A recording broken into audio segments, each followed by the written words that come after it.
Jangan lupa subscribe channel YouTube TVRI Bengkulu, like, komen, dan nyalakan notifikasinya.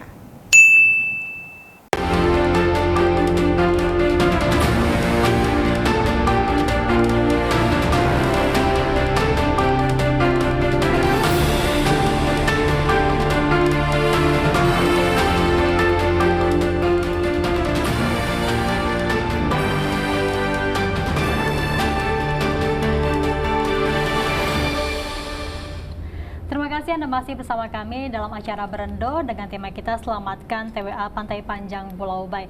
Oke, Bapak Zainal, untuk permasalahan yang sudah kita bahas dari segmen awal tadi ya Pak ya, untuk dari dukungan dari pemerintah Pak terkait dengan permasalahan yang baik itu dari abrasi Pak ya, terus juga perambahan sawit dan juga PLTU Teluk Sepang tadi ya Pak ya, dari pemerintah sendiri ada bentuk dukungannya nggak Pak untuk mencegah hal tersebut? Ya, terima kasih Bu ya. Kalau dari pemerintah daerah kami terus berkoordinasi. Nah, dalam hal ini ya bukan berarti wali kota atau gubernur, ini kan tingkat tapak juga. Ini kan di daerah, jadi ini mulai dari lurah, camat itu sangat mendukung ini. Dan juga dari ini juga penegak hukum juga, polisi dari TNI, bahkan kadang-kadang ada juga dari NGO juga sama-sama. Ini apa? Mereka sangat peduli. Tapi kalau untuk ini apa namanya penahan gelombang ini, ya kami terfokus dengan kawasan Bu. Tadi kalau untuk pembangunan, untuk mengatasi ini supaya tidak terjadi abrasi, kalau kami itu dengan penanaman. Nah, kalau misalnya penahan gelombang secara urgent kayak gitu, nah mungkin pemerintah daerah lah, mungkin apa ada BTD terkait lah itu. Oke, kalau dari Mbak Ulan sendiri gimana Mbak tanggapinya? Ya, kalau soal bagaimana pencegahan gitu kan, kita seperti tadi ya, kita kalau ada kejadian gitu, kita cepat sampaikan bahwasanya ya ini memang harus dijaga gitu kan, dan ada petugasnya gitu kan, petugas teknisnya. Nah, kemudian ada salah satu gitu kan, seperti yang pembuangan limbah air bahang tadi gitu kan, dia kan ada kolam yang kita sebut itu tuh, dengan adanya kolam ini itu memperparah terjadinya abrasi. Itu sudah dilaporkan ke Kementerian Lingkungan Hidup, dan PLTU itu mendapatkan sanksi administrasi paksaan, gitu kan. Jadi sanksi administrasi, dan kata-katanya gitu kan, di bulan Februari itu akan dilakukan perbaikan. Jadi kolamnya itu jebol gitu kan, jebol. Kemudian kalau dari pandangan dosen kelautan bahwasanya ya posisi kolam itu tidak betul gitu kan. Posisi kolam ini harusnya dirubah, karena dengan posisi seperti itu bisa memperparah gitu kan, memperparah laju abrasi. Nah, itu kita melihat gitu kan, sampai sekarang belum ada tindakan, karena itu juga salah satu gitu kan memperparah gitu kan TWA ini gitu kan. TWA ini semakin habis gitu kan, itu salah satunya. Dan di wilayah lain juga gitu kan, tadi Lentera Merah gitu kan, memang harus cepat gitu kan dilakukan perbaikan seperti itu sih. Kalau misal yang kita lihat gitu kan, bahwasanya ini memang sudah kritis dan harus cepat ditindaklanjuti dan diatasi, karena ya itu tadi kita juga akan menjadi korban gitu kan kalau sabuk hijau kita itu hilang. Oke, tapi kan di kawasan TWA ini tidak ada pembangunan perdagangan seperti di kawasan objek wisata Pantai Panjang ya Pak ya, yang memang ramai penduduknya, terus juga ada beberapa tempat-tempat dagang yang memang bukan hanya merusak alam, tapi juga mereka membuang sampah sembarangan sebetulnya. Tapi kalau di kawasan TWA tidak ada ya Pak ya? Tidak ada. Di kawasan TWA itu tidak ada pembuangan sampah. Karena di sana tidak ada orang jualan, juga nggak ada, dan juga ada juga dari apa namanya masyarakat penyangga itu nggak sampai ke laut lah. Nah, yang ada itu sampah-sampah itu yang dari luar yang mendarat ke laut, ke TWA kita. Mungkin ya dari tengah laut yang mendarat ke tempat kita, bukan masyarakat seputar yang membuang sampah di sana. Itu.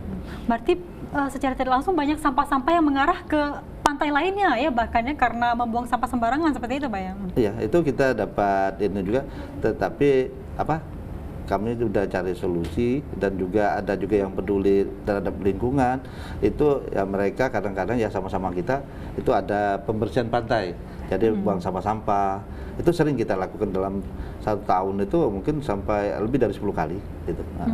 Untuk mengatasi kalau ada sampah-sampah. Tapi khususnya untuk masyarakat penyangga kita itu kalau sampai saat ini belum.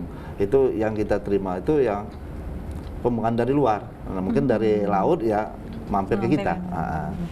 Tapi emang kalau saya lihat ya di kawasan Pantai Panjang ya sejauh ini di Kota Bengkulu itu banyak sekali sampah-sampah yang berserakan ya Pak ya. Tapi kalau dari kawasan TWA sendiri Pak, ada mungkin kolaborasi sama organisasi pecinta alam misalnya yang memang turut membantu dalam melestarikan dan juga menjaga TWA ini. Boleh Mbak Olan dijelasin, ada nggak Mbak? Mungkin Pak Asikin bisa menjelaskan gitu kan bagaimana dengan Pak Zainal gimana Iya, Pak? oke, terima kasih Bu.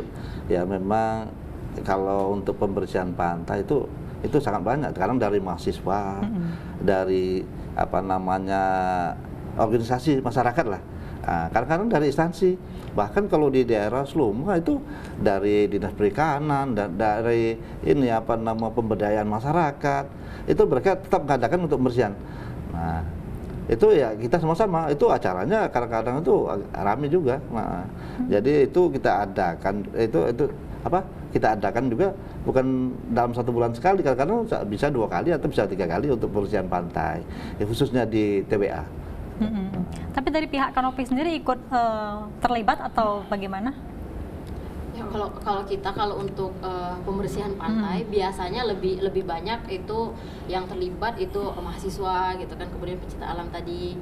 Terus juga kalau kita melihat di media sosial gitu kan, sekarang itu ada loh kalau aku lupa namanya gitu kan, pahlawan sampah atau seperti apa itu di Pantai Panjang itu mereka pembersihan gitu kan di kontennya gitu kan. Nah, kita melihat bahwasanya tadi proses bersih-bersih sampah gitu kan dilakukan sebulan 2 kali, tapi kan sampahnya setiap hari gitu kan. Dan ini juga harus menggugah kesadaran ke diri sendiri juga gitu kan, bahwasanya ya membuang sampah itu harus dari diri sendiri gitu kan. Bagaimana mulai dari kita itu janganlah buang sampah sembarangan gitu kan. Kalau misal tapi itu salah satu kendala juga gitu kan, kita membuang sampahnya di mana gitu kan, terkadang keterbatasan tempat sampahnya juga gitu kan. Nah, jadi itulah kenapa permasalahan sampah ini itu tuh sampai sekarang itu juga belum selesai gitu kan, karena sampah semakin banyak.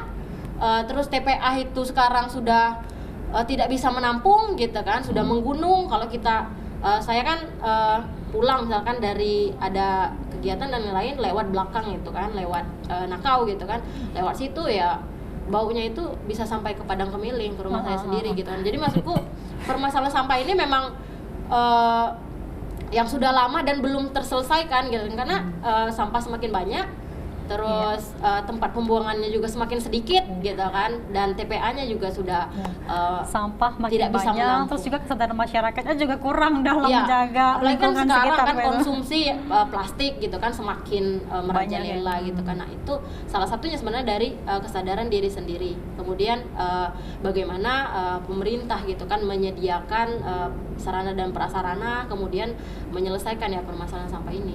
Oke, baik, kita akan iklan sejenak ya Mbak ya dan juga Bapak terkait dengan tema kita Selamatkan TWA Pantai Panjang. Pemirsa, kita akan jeda sejenak setelah lagu berikut ini. Tetap bersama kami dalam acara Berendo.